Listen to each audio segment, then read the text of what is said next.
Dito siya nakasaksak eh. Sa likod.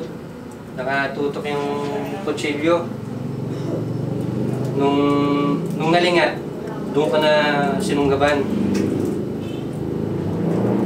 Yung sa dibdib pa sir, meron pa. Hindi, hawak-hawak niya kasi. Nakatalikod yung bata, hawak niya, ganun. So, no choice talaga eh. Hindi alam ng bata ano yung nangyayari. Nakatusok talagang ganun sa likod eh. Nung nakakuha ako ng tiyempo, nung naibaba niyang ganun yung kutsilyo, sabay lingat ng ulo niya, ayun na, dinakma ko na. Dalawa kayo ni sir? Dalawa kami ni sir. Pag takma ko ni sir, malayo yung distansya, hindi kasi pwede lumapit eh, ayaw niya. Doon, inanawan niya na, kaya lang, nung sinaksak pa rin niya. Buti si sir magaling. Tinitik niya ng kanan yung kutsilyo. Sabay, nakadalawa pa siyang ganun eh. Sir Bacon. Sir Bacon.